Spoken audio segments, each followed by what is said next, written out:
지금부터 선고를 시작하겠습니다.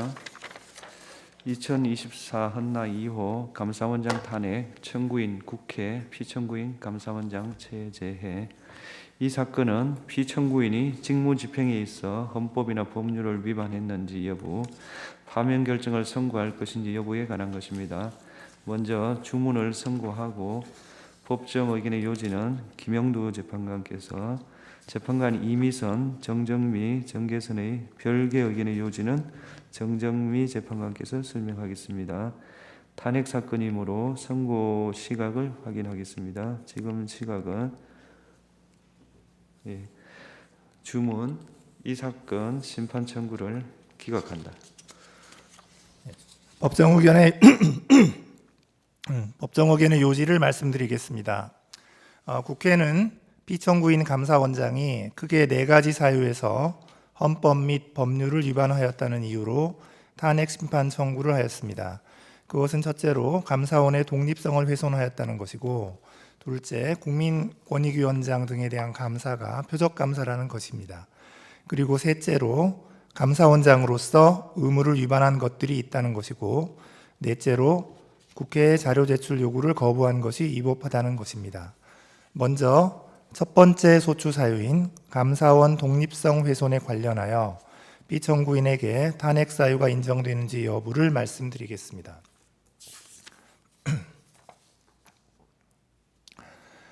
먼저 피청구인이 국회 법제사법위원회 전체 회의 및 국정감사에서 감사원이 대통령의 국정 운영을 지원하고 있다는 취지로 발언한 것이 감사원의 독립성을 훼손하였는지 여부를 보겠습니다. 위 발언의 전체적인 내용, 통상적 의미와 용법, 문맥과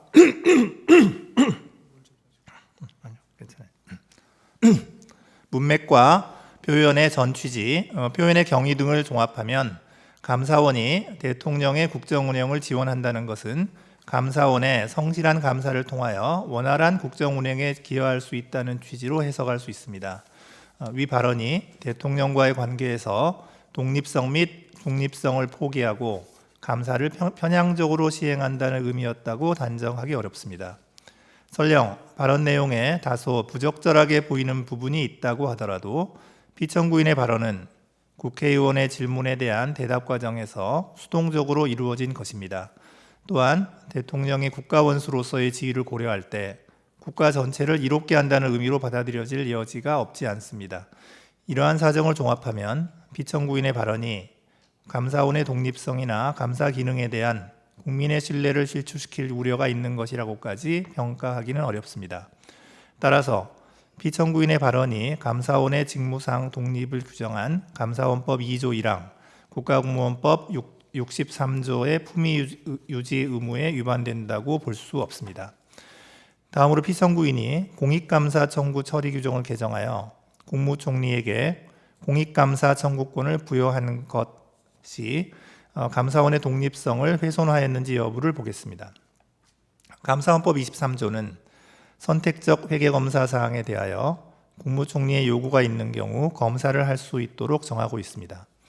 위 규정은 감사원의 권한 범위를 명확히 함으로써 일반인이나 민간 기업 등이 과도한 감사 부담을 지는 것을 막기 위한 것이고, 국무총리의 감사 청구권을 제한하기 위한 조항이라고 보기는 어렵습니다. 따라서 이 사건 훈령 개정을 통하여 국무총리에게 공익감사 청구권을 부여한다고 하여 감사원법 23조에 반한다고 볼 수는 없습니다. 국무총리의 감사 청구가 있어도 감사의 개시 및 범위에 관한 독자적 판단 권한은 여전히 감사원에 있습니다. 또한 행정각부를 통할하는 국무총리에게 공익감사 청구권을 부여하면 여러 부처가 관련되어 있거나 그 소관이 불분명한 사무의 경우 국무총리에 의한 감사 청구가 가능해지므로 공익감사 청구 제도가 활성화될 수 있습니다. 따라서 국무총리에게 공익감사 청구권을 부여하는 것이 감사원의 직무상 독립이나 정치적 중립성을 상실시키는 것이라고까지 평가할 수는 없습니다. 그러므로 이 사건 훈령 개정이 감사원법 2조 1항에 반한다고 보기 어렵습니다. 이와 같이 이 사건 훈령 개정이 헌법 및 감사원법에 의하여 부여된 감사원의 직무 범위나 권한의 실질적 변동을 초래한다고 보기 어려우므로 감사원의 직무 범위 등을 법률로 정하도록 한 헌법 100조에 반한다고도 볼 수 없습니다. 감사헌법 12조 1항 1호는 감사원의 감사 정책에 관하여 감사위원 회의의 의결을 거치도록 규정하고 있습니다. 이 사건 훈령 개정이 감사의 기본 원칙이나 대상 방식 등에 관한 감사 정책을 변경한 것이라고 보기는 어렵습니다. 따라서 피청구인이 감사위원 회의에 의결을 거치지 않고 이 사건 훈령 개정을 하였다고 하여 감사헌법 12조 1항 1호에 반한다고 볼 수는 없습니다. 국무총리에게 공익감사 청구권을 부여하는 것이 감사원의 독립성과 중립성을 훼손하여 국민 전체를 위한 공익 실현에 반하는 결과를 초래한다고 볼 수 없는 이상 피청구인이 공무원의 성실 의무를 규정한 국가공무원법 56조를 위반하였다고 볼 수도 없습니다. 마지막으로 기록상 피청구인이 이 사건 훈령 개정 과정에서 자신의 직무 권한에 속하는 사항에 관하여 그 권한을 위법 또는 부당하게 행사하였다는 사정이 확인되지도 않으므로 형법 123조를 위반하였다고 볼 수도 없습니다. 다음으로 피청구인이 국무총리에게 감사 청구권을 부여하는 내용의 감사헌법 개정을 업무 계획으로 추진하여 감사원의 독립성을 훼손하였다는 소추 사유에 관하여 보겠습니다. 기록에 의하면 피청구인이 감사원장에 취임한 이후 수립된 2022년, 2023년 업무 계획에는 위와 같은 내용이 포함되어 있지 아니합니다. 따라서 이 부분 소추 사유는 인정되지 않습니다. 다음으로 정의용 전 국가안보실장 등에 대한 수사 요청이 감사원의 독립성을 훼손하였는지 여부에 관하여 보겠습니다. 기록에 의하면 감사원은 사드 배치 지연 의혹에 대한 감사 과정에서 정의용 등 4인에게 각 직권남용 혐의 등의 혐의가 인정된다고 보아 수사 요청을 한 사실이 인정됩니다. 감사헌법에 따르면 감사원은 감사 결과 범죄 혐의가 인정될 때에는 이를 수사기관에 고발하여야 하고 위 수사 요청에 따라 현재 일부 혐의자에 대하여는 압수수색 영장이 발부되어 수사가 진행 중입니다. 그렇다면 위 수사 요청이 정치적 중립성을 상실한 것으로서 감사헌법 2조 1항 및 국가공무원법 56조에 반한다고 볼 수 없습니다. 청구인은 탄핵심판 청구 이후 사드 배치 지연 의혹에 대한 감사가 공익감사 처리 규정 등을 위반하였다는 취지의 주장을 추가하였습니다. 그러나 이는 탄핵소추 의결서에 적시되지 않은 사유이므로 위 주장에 대해서는 판단할 수 없습니다. 두 번째 소추 사유인 권익위원장 등에 대한 감사와 관련하여 피청구인에게 탄핵 사유가 인정되는지 여부를 말씀드리겠습니다. 먼저 그 감사 목적이 위법하여 법률 위반이 되는지 여부에 관하여 보겠습니다. 권익위원회는 법률에 따라 설치된 행정기관으로서 감사원의 직무감찰 대상에 포함됩니다. 권익위원회의 인사관리나 행정관리에 관한 사항은 물론 권익위원장을 포함한 소속 공무원의 위법 부당행위를 바로잡기 위한 대인감찰도 모두 감사원의 직무감찰 사항에 해당합니다. 따라서 이 사건 복무감사가 감사원의 권한 범위를 넘어선 것이라고 보기는 어렵습니다. 또한 이 사건 복무감사는 다수의 제보를 근거로 실시한 특정 사안 감사로 기관 정기감사와 목적 및 대상 등이 달라 두 감사가 시기적으로 근접하여 실시되었다고 하여 감사 목적에 반한다고 볼 수 없습니다. 권익위원장 개인에 대한 대인 감찰뿐 아니라 권익위원회의 행정사무에 관한 감찰도 포함되어 있어서 권익위원장의 사퇴를 압박하기 위한 감사였다고 단정하기도 어렵습니다. 따라서 감사원법 2조 1항이나 국가공무원법 56조에 반한다고 보기 어렵습니다. 이어서 피청구인이 감사위원회의의 의결과 예고 통지 없이 이 사건 복무감사를 개시한 것이 위법한지 여부를 보겠습니다. 이 사건 복무감사는 감사원 특별조사국이 2022년 연간 업무 계획에서 정한 공직기강 확립, 공직감찰이라는 감사 운영 기본 방향에 따라 실시한 개별 감사입니다. 감사원 특별조사국에서 수행하는 대인 감찰은 감사 제보 등을 받아 상시적으로 이루어지므로 업무 계획에 구체적 감찰 사항을 특정하기 어렵고 대상 기관이 특정될 경우 감사의 밀행성도 유지하기 어렵습니다. 이에 감사원은 업무 계획에 상시 공직감찰 등 포괄적인 감사 사항만 기재하여 감사위원회의의 의결을 받고 구체적인 비위 혐의자 등이 담긴 개별 감사 계획은 감사원장의 결재를 받아 감사를 실시하고 있습니다. 따라서 감사위원 회의의 의결 없이 이 사건 복무감사를 개시한 것이 감사원법 2조 1항이나 국가공무원법 56조를 위반한 것이라고 보기 어렵습니다. 한편 청구인은 피청구인이 이 사건 복무감사 전에 예고 통지를 하지 아니하여 사무처리 규칙을 위반하였다고 주장합니다. 그러나 사무처리 규칙 위반만으로는 탄핵소추 사유를 인정하기가 어렵습니다. 다음으로 피청구인이 전현희 전 권익위원장에 대하여 수사 요청을 한 것이 위법한지 여부를 보겠습니다. 기록에 의하면 감사원은 권익위원장에게 감사원법 위반 및 직권남용 등의 혐의가 인정된다고 보아 수사 요청을 한 사실이 인정됩니다. 감사원은 감사 결과 범죄 혐의가 있다고 인정할 때에는 이를 수사기관에 고발하여야 합니다. 그런데 이 사건에서 제출된 증거만으로는 위 수사 요청이 객관적 사실에 반하는 내용이라고 단정하기 어렵습니다. 따라서 위 수사 요청이 현저히 자의적이라거나 정치적 중립성을 상실한 것으로서 국가공무원법 56조에 위반된다고 보기 어렵습니다. 청구인은 위 수사 요청이 감사위원 회의의 의결을 거치지 아니하여 사무처리 규칙을 위반하였다고 주장합니다. 그러나 사무처리 규칙 위반만으로는 탄핵소추 사유라고 인정하기 어렵습니다. 감사 보고서에는 권익위원장의 근태 사안 등에 대한 문제점이 구체적으로 기재되어 있으므로 감사원이 최종 불문 결정을 하였다는 사정만으로 위 수사 요청이 객관적 사실에 반하는 허위 사실을 신고한 것이라고 보기도 어렵습니다. 따라서 위 수사 요청은 형법 156조의 무고죄에 해당한다고 보기 어렵습니다. 다음으로 이 사건 복무감사의 대상 및 진행 절차가 위법하였는지 여부에 관하여 보겠습니다. 청구인은 이 사건 복무감사의 대상 중 유권 해석 사안은 권익위원회의 고유 정책 업무에 해당하므로 감사 대상으로 삼을 수 없다라고 주장합니다. 그러나 행정기관의 사무와 그에 소속한 공무원의 직무는 특별한 사정이 없는 한 감사원의 직무감찰 사항이 됩니다. 감찰 대상인 사무나 직무의 범위도 제한이 없습니다.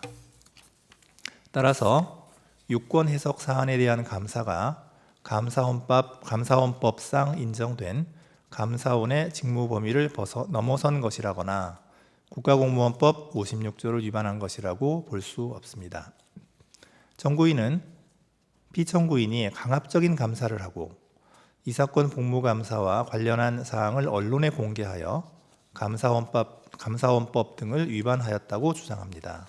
그러나 이 점에 관해서는 구체적 사실관계의 특정이나 입증이 없으므로 이 부분 소추 사유는 받아들이지 아니합니다.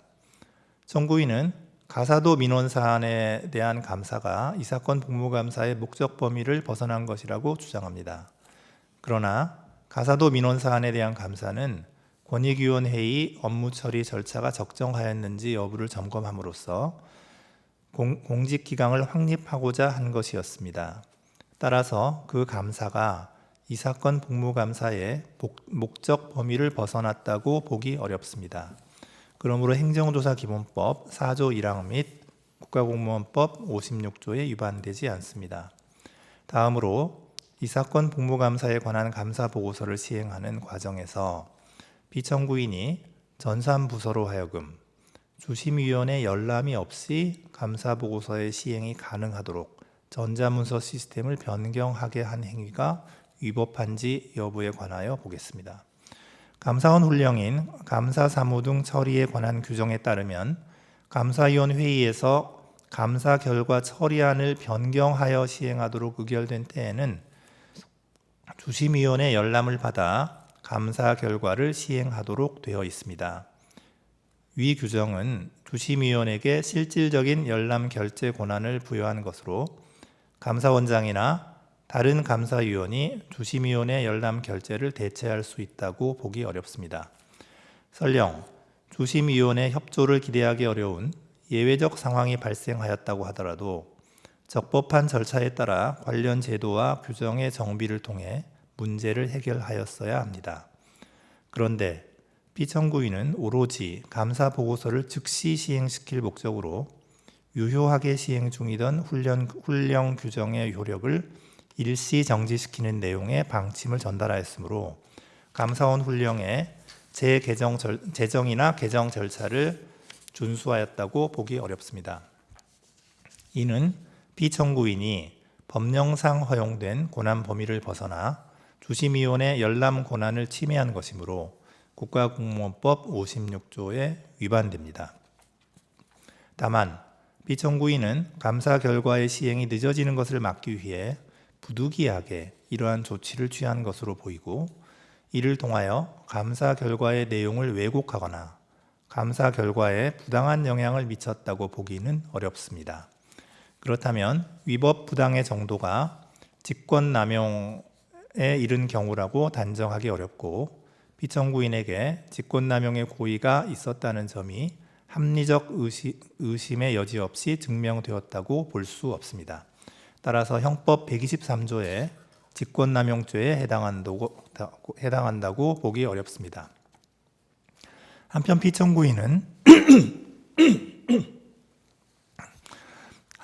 피청구인은 전자문서 시스템 구조 자체를 변경한 것일 뿐 여전히 주심위원회 열람은 결재 요청 상태에 머물러 있고 결재일도 공란으로 표시되어 있습니다. 따라서 피청구인이 허위 정보를 입력한 것이라고는 보기 어려우므로 형법 227조의 2 공전자 기록 위작 변작죄에도 해당하지 않습니다. 이제 다음으로 세 번째 소추 사유, 감사원장으로서의 의무를 위반한 것들이 상당히 있다는 점과 관련해서 피청구인에게 탄핵 사유가 인정되는지 여부를 말씀드리겠습니다. 먼저 대통령실 관저 이전 감사와 관련하여 법률 위반이 있었는지 여부를 보겠습니다. 청구인은 피청구인이 감사 보고서에 국민감사청구심사위원회가 대통령실 관저 이전 결정 과정의 타당성에 관한 사항은 이 사건 감사 범위에서 제외하는 것으로 의결하였다 라는 허위의 사실을 기재함으로써 허위 공문서를 작성하였다고 주장합니다.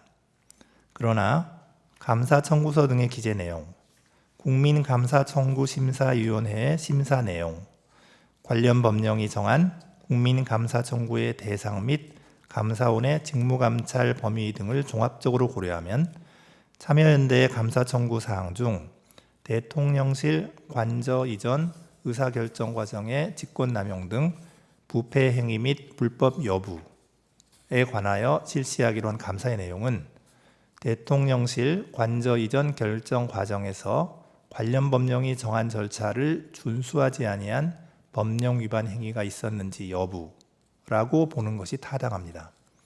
결정의 타당성이나 당부에 관한 사항은 감사의 범위에 속한다고 보기 어렵습니다. 따라서 감사 보고서에 기재된 내용이 허위라고 보기는 어렵습니다. 청구인은 피청구인이 불성실한 감사를 하였다고 주장합니다. 감사원은 대통령실 관저 이전 결정 과정에서 관련 법령이 정한 절차를 준수하였는지 여부에 관한 감사를 실시하였고 부실 감사라고 볼 만한 다른 사정은 보이지 않습니다. 청구인은 탄핵 심판 청구 이후 피청구인이 참여연대의 감사 청구 사항 중 대통령실 관저 공사업체 선정과 관련하여 법령 위반 등의 의혹이 있음에도 이에 관한 감사를 실시하지 아니하였거나 부실한 감사를 실시하였다는 취지의 주장을 추가하였습니다. 그러나 이는 탄핵소추 의결서에 적시되지 않은 사유이므로 이 주장에 관해서는 판단할 수 없습니다. 따라서 피청구인이 감사원법 2조 1항 및 국가공무원법 56조를 위반하였다고 볼 수 없습니다. 이어서 서해 공무원 피격 사건 감사와 관련하여 법률 위반이 있었는지 보겠습니다. 감사원이 작성 배포한 보도자료 중 청구인이 주장하는 부분이 군사 1급 비밀에 해당하는 사실을 인정할 만한 아무런 자료가 없습니다. 따라서 피청구인이 군사기밀보호법 13조 1항을 위반하였다고 보기 어렵습니다. 청구인은 탄핵심판 청구 이후 서해 공무원 피격 사건 감사 자체가 감사위원 회의의 의결을 거치지 않아 위법하다거나 위 보도자료 배포 행위가 감사 결과 공개에 관한 감사원 법령 등에 위반된다는 취지의 주장을 추가하였습니다. 그러나 이는 탄핵 소추 의결서에 적시되지 않은 사유입니다. 따라서 이 주장에 관하여는 판단할 수 없습니다. 위 감사와 관련하여 감사원은 국가안보실, 국방부 등 5개 기관 관련자에 대하여 직무유기 등의 혐의가 인정된다고 보아 수사 요청을 하였습니다. 감사원은 감사 결과 범죄 혐의가 있다고 인정할 때에는 이를 수사기관에 고발하여야 하므로 특별한 사정이 없는 한 수사 요청 자체가 위법하다고 보기는 어렵습니다. 다음으로 이태원 참사 감사와 관련하여 법률 위반의 점이 있었는지 보겠습니다.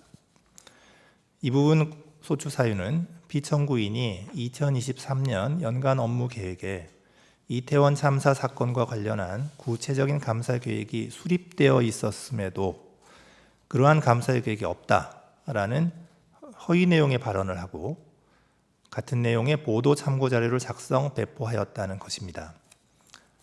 그런데 기록에 의하면 감사원은 2023년 연간 업무 계획에서 이태원 참사와 관련하여 구체적 감사 계획을 수립한 사실이 인정되지 아니합니다.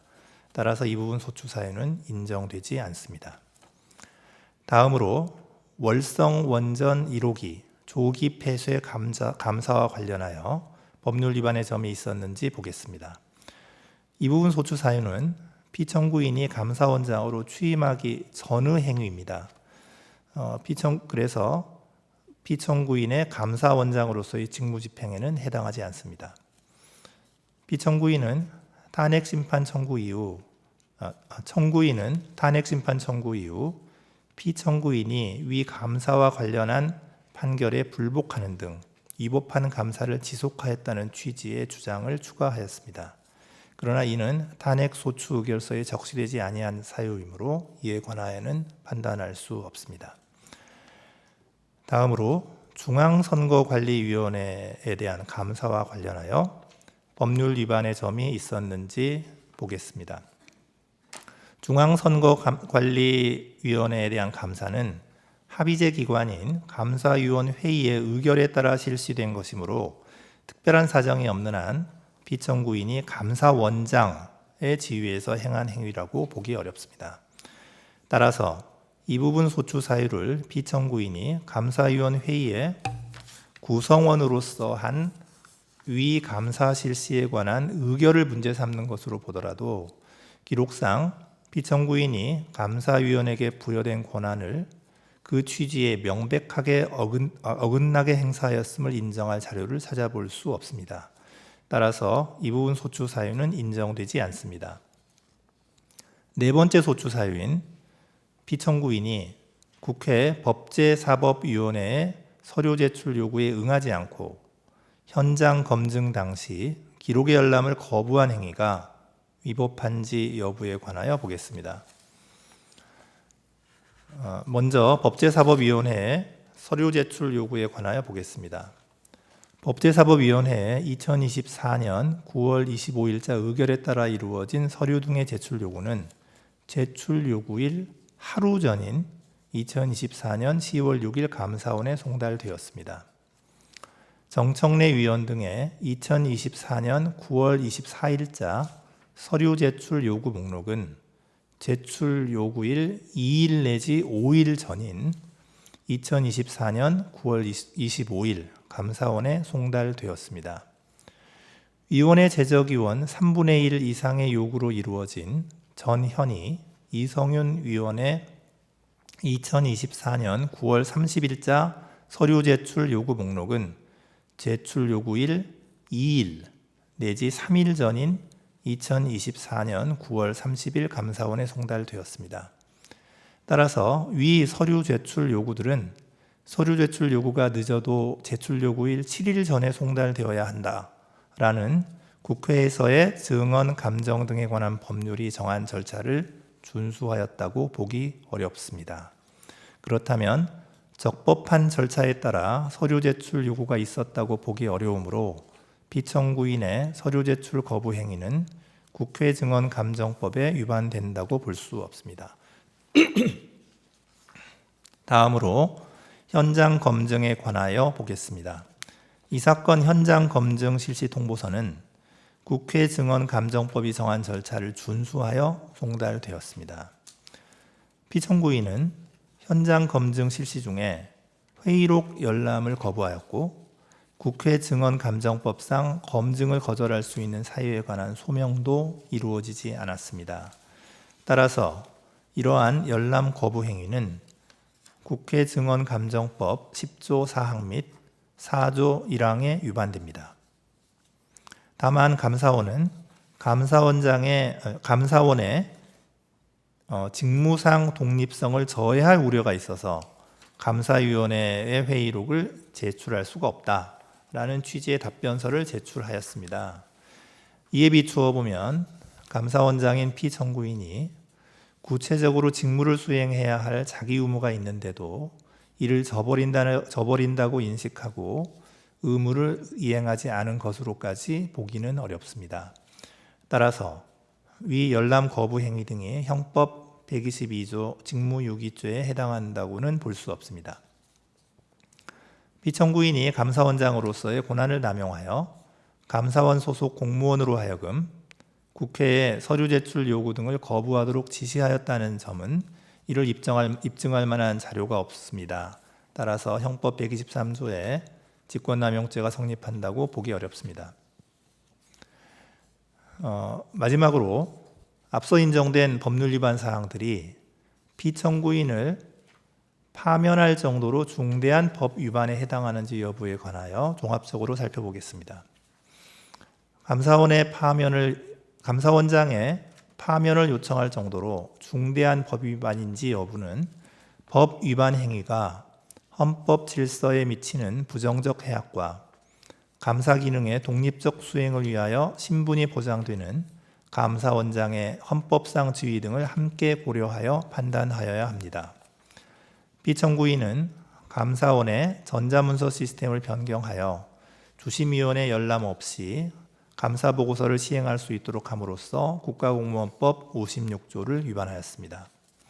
다만 이는 감사 결과의 원활한 시행을 위한 것으로 볼 여지가 있고 피청구인에게 특별히 감사 결과에 관여하거나 부당한 영향을 미치기 위한 의도가 있었다고 보기는 어렵습니다.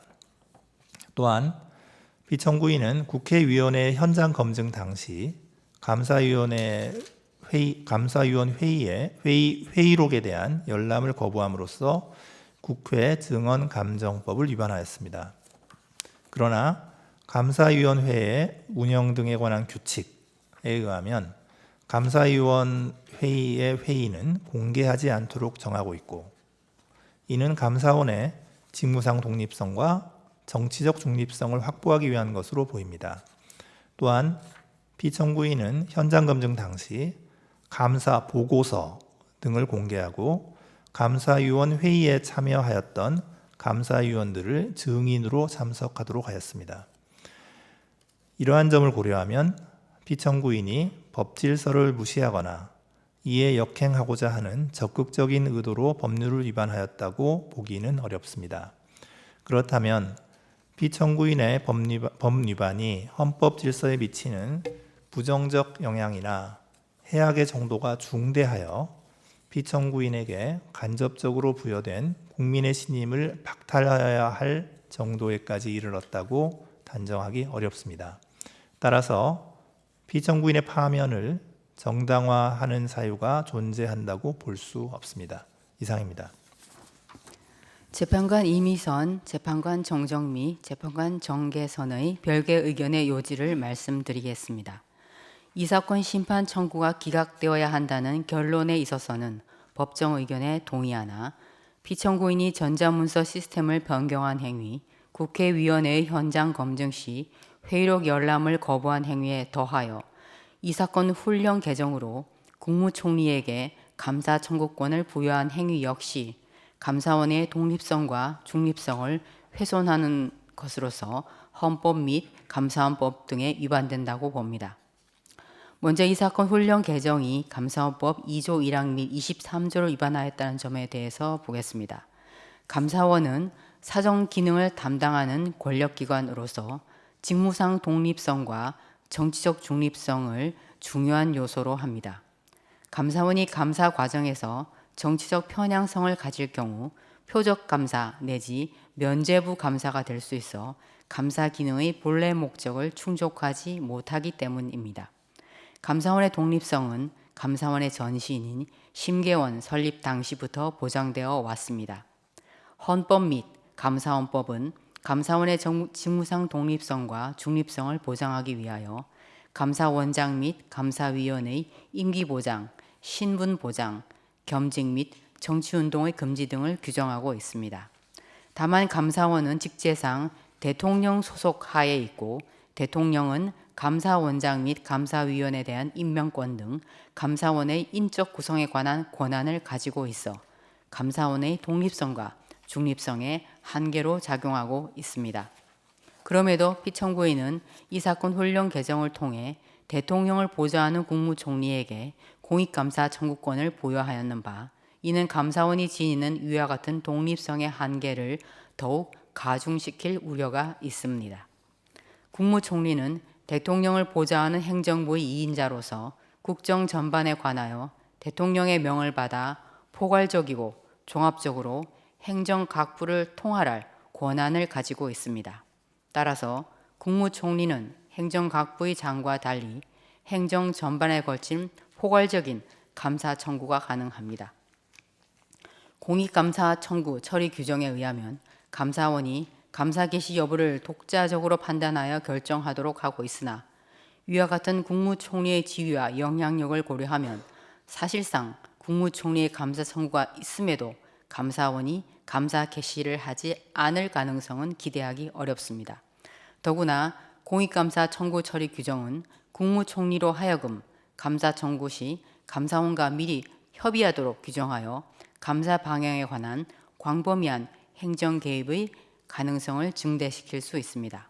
따라서 이 사건 훈령 개정은 감사원의 독립성과 중립성을 훼손하는 것으로서 감사원법 2조 1항에 위반됩니다.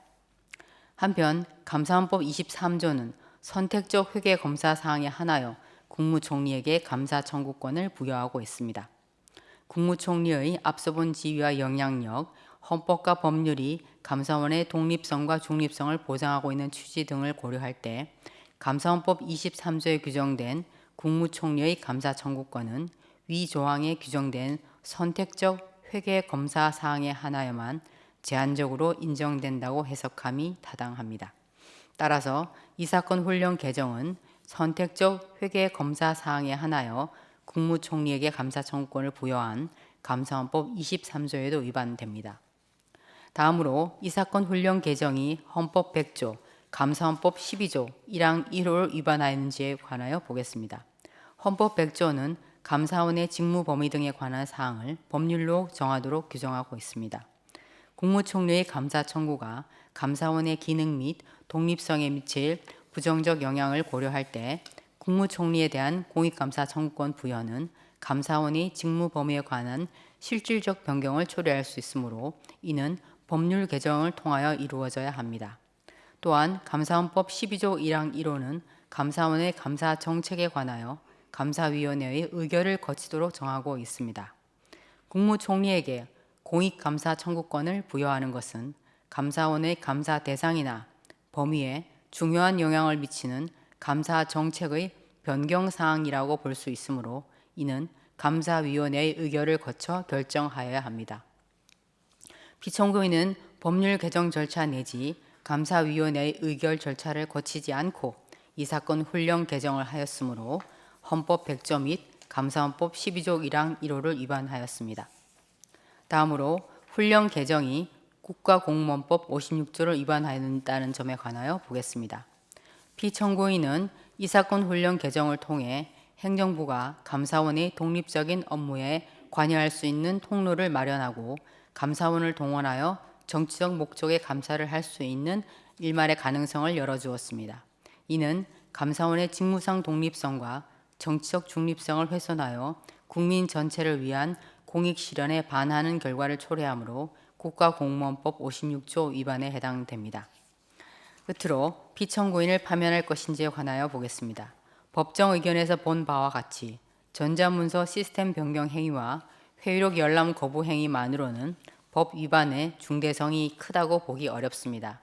나아가 이 사건 훈령 개정 당시 피청구인에게 감사원의 독립성을 해할 적극적 의도가 있었다고 단정하기 어렵고 이 사건 훈령 개정 이후 국무총리에 의한 공익감사 청구가 실제로 이루어진 바는 없습니다. 그렇다면 이상과 같은 위헌, 위법 행위들을 종합하여 보더라도 피청구인의 법 위반이 임명권자를 통하여 간접적으로 부여된 국민의 신임을 박탈하여야 할 정도로 중대하다고 인정하기 어렵습니다. 따라서 피청구인에 대한 파면 결정을 정당화하는 사유가 존재한다고 볼 수 없습니다. 이상입니다. 2024 헌나 3 검사 탄핵 청구인 국회 피청구인 검사 이창수. 이 사건은 피청구인이 직무 집행에 있어 헌법이나 법률을 위반했는지 파면 결정을 선고할 것인지 여부에 관한 것입니다.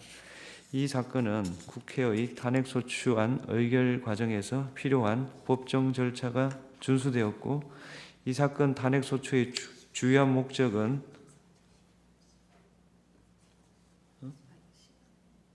했어요. 줌을 먼저 낭독했어요. 주요한 목적은 헌법을 수호하기 위한 것으로서 부수적으로 정치적 동기가 내포되었다 하더라도 탄핵소추권이 남용되었다고 단정할 수 없습니다. 또한 이 사건 소추 의결서는 심판 대상을 확정할 수 있을 정도의 사실관계가 구체적으로 기재되어 있습니다. 탄핵소추 사유가 특정되지 않았다고 볼 수 없습니다. 피청구인이 도이치모터스 사건에서 김건희에 대한 수사 과정과 관련하여 헌법과 법률을 위반했는지 여부에 관하여 보겠습니다. 피청구인은 서울중앙지방검찰청 검사장으로 도이치모터스 사건을 담당하는 수사팀을 지휘 감독하였습니다. 수사팀은 비공개로 김건희를 조사하고 불기소 처분을 하였는데 그 과정에서 수사심의위원회의 심의를 거치지 않았습니다. 검사와 사법경찰 간의 상호협력과 일반적 수사 준칙에 관한 규정, 인권보호 수사 규칙 등에 따르면 수사관서에 출석하여 조사받는 것이 현재의 곤란한 사정이 있으면 다른 장소에서의 조사를 고려할 수 있습니다.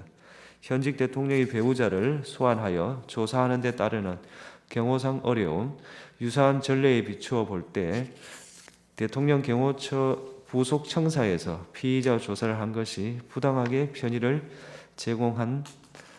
제공하여 수사에 관한 재량을 남용한 것이라고 단정할 수 없습니다. 수사심의위원회를 통한 의견 청취는 임의적 절차로 소집 요청은 지방검찰청 검사장의 소집 여부는 검찰총장의 재량사항입니다. 불기소 처분 당시 검찰총장의 수사권이 배제되어 있어 피청구인은 수사의 공정성에 대한 다른 논란을 일으킬 여지가 있으므로 소집 요청을 하지 않았다고 주장하는 바 피청구인이 소집 요청을 하지 않은 것이 재량을 남용했다고 할 수 없습니다. 도이치모터스 사건의 수사 과정, 주범, 공범에 대한 형사재판에서 김건희 명의의 증권 계좌들이 주범들의 시세 조정 범행에 활용된 사실은 확인되었습니다. 따라서 김건희에게 공동 가공의 의사가 있었는지 정범이 시세 조종 행위를 한다는 사실을 인식하였는지 여부를 확인하기 위해 김건희의 문자나 메신저 내용, PC 기록 등을 확보할 필요가 있었음에도 불구하고 피청구인이 위와 같은 증거를 수집하기 위해 적절히 수사를 지휘 감독하였는지 다소 의문이 있습니다. 다만 피청구인은 수사가 시작된 뒤 4년이 지나고 시세 조정 사실이 일어난 지 상당한 기간이 지난 뒤 수사에 관여하게 돼 추가 수사를 하여도 별다른 증거를 수집할 가능성이 없다고 판단하였을 수 있고, 이 사건 심판에서 청구인의 기록 인정등본 송부 촉탁 신청에 대해 서울고등검찰청에서 송부 불가 회신을 하여 추가 수사 필요성 여부를 판단할 수 있는 자료가 충분하지 않습니다. 피청구인이 수사를 지휘함에 있어 재량을 남용하였다고 단정하기 어렵습니다. 피청구인이 불기소 처분 뒤 기자회견, 백브리핑에서의 발언, 보도 참고자료 배포, 국정감사 중 발언과 관련하여 헌법과 법률을 위반하였는지 여부를 보겠습니다. 피청구인은 기자회견, 백브리핑에 참석하지 않았고 당시 배포된 보도 참고 자료에는 이 사건 소추 의결서에서 지적하는 허위 사실이 기재되어 있지 않습니다. 피청구인은 국정감사에서 정청래 위원장이 도이치모터스 사건으로 피압수자를 김건희로 하는 압수수색 영장 청구는 안 한 것이 아니냐 취지로 질문하자 그렇다 취지로 답하였습니다. 피청구인이 이 사건 소추 의결서에 지적한 허위 사실, 영장 청구를 하였으나 기각되었다는 답변을 했다고 볼 수 없습니다. 피청구인이 당시 이 사건 수사팀이 코바나 컨텐츠 협찬 뇌물수수 의혹 사건, 도이치모터스 사건을 같이 수사했다고 발언한 것은 수사팀이 2020년 11월 5일 코바나 사건을 배당받았고 도이치모터스 사건은 코바나 사건에 관한 김건희의 휴대전화, PC 등을 대상으로 한 영장 청구 직후인 2020년 11월 25일 수사팀으로 재배당되었으므로 허위사실이라고 단정하기 어렵습니다.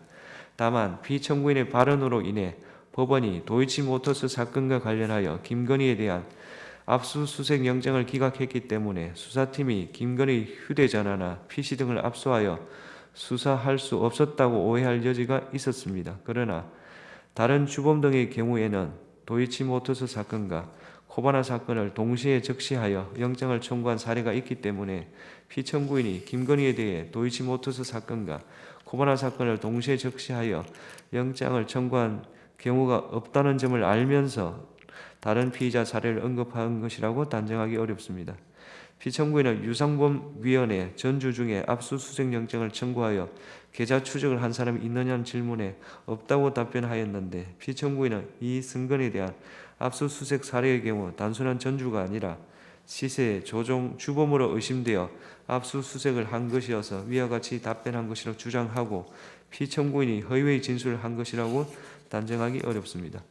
피청구인은 국정감사 중 김건희가 옆에 있었는지 확실하지 않았다는 이정필의 법정 진술을 그 자리에 있었는지 기억이 잘 안 난다라고 말한 것으로 표현하였습니다.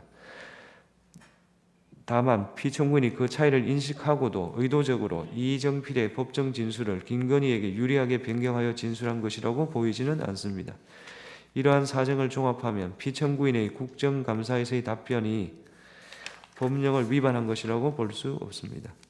피청구인이 검사 김민구를 도이치모터스 사건 수사에 참여한 것에 관하여 보겠습니다. 직무 대리 명령의 요건이나 절차상 어떠한 위법이 있었는지 구체적 증명이 없으므로 피청구인이 검사 김민구의 수사 참여와 관련하여 헌법이나 법률을 위배했다고 인정되지 않습니다. 그렇다면 김건희의 도이치모터스 사건의 수사 과정, 김건희에 대한 불기소 처분 뒤 기자회견, 국정감사장에서 발언, 보도 참고 자료 제공, 검사 김민구의 도이치모터스 수사 주가 조작 사건 수사 참여와 관련하여 피청구인이 직무집행에 있어서 헌법이나 법률을 위배한 때에 해당하지 아니하므로 이 사건 심판 청구는 이유 없습니다.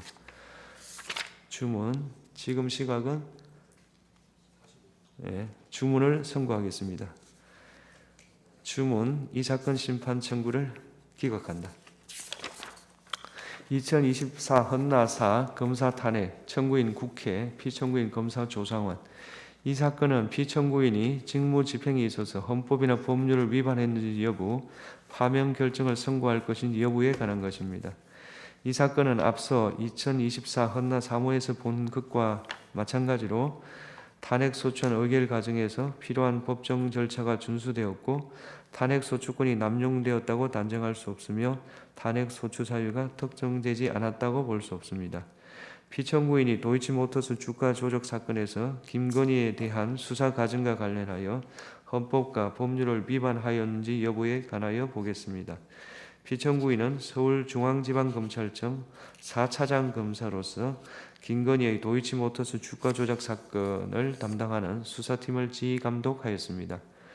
2024 헌나 3호 사건에서 살핀 바와 같이 피의자를 대통령 경호처 부속 청사에서 조사를 한 것이 부당하게 편의를 제공한 것은 아니어서 피청구인이 수사에 관한 재량을 남용한 것이라고 단정할 수 없습니다. 피청구인은 수사심의위원회 소집 요청이나 소집을 할 권한이 없으므로 수사심의위원회의 의견 청취를 거치지 않은 것이 피청구인의 재량 남용이라고 할 수 없습니다. 피청구인이 증거를 수집하기 위해서 적절히 수사를 지휘 감독하였는지 다소 의문이 있습니다. 다만 피청구인은 시세 조정 시기 수사가 시작된 뒤 상당한 기간이 지나 수사에 관여하였고 이 사건 심판에서 추가 수사 필요성 여부를 판단할 수 있는 자료가 충분하지 않으므로 피청구인이 재량을 남용하였다고 단정하기 어렵습니다. 피청구인이 불기소 처분 뒤 기자회견, 백브리핑에서 발언, 보도 참고 자료 배포, 국정감사 중의 발언과 관련하여 헌법과 법률을 위반하였는지 여부를 보겠습니다. 2024년 10월 17일 기자회견, 백브리핑에서 이 사건 소추 의결서에 지적하는 발언을 한 것은 피청구인이 아니며 당시 배포된 보도 참고 자료에는 이 사건 소추 의결서에서 지적하는 허위 사실이 기재되어 있지 않습니다. 2024년 10월 18일 국정감사에서 발언은 이창수가 하였고 피청구인은 발언하지 않았습니다. 피청구인이 기자회견, 백브리핑, 국정감사 중 허위사실을 말하였다는 소추 사유는 인정되지 않습니다. 따라서 김건희의 도이치모터스 사건의 수사 과정, 김건희에 대한 불기소 처분 뒤 기자회견, 국정감사장에서 발언, 보도 참고자료 제공 관련해서 피청구인이 직무집행에 있어서 헌법이나 법률을 위반한 때에 해당한다고 인정되지 않으므로 이 사건 심판 청구는 이유 없습니다. 선고 시각은 주문을 선고하겠습니다. 이 사건 심판 청구를 기각한다. 2024 헌나 5호 검사 탄핵 청구인 국회 피청구인 검사 최재훈 이 사건은 직무 집행에 있어서 헌법이나 법률을 위반했는지 파면 결정을 선고할 것인지 여부에 관한 것입니다.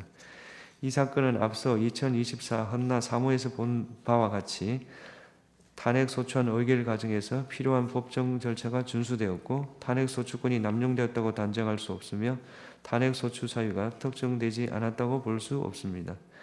피청구인이 도이치모터스 주가 조작 사건에서 김건희에 대한 수사 과정과 관련하여 헌법과 법률을 위반하였는지 여부에 관하여 보겠습니다.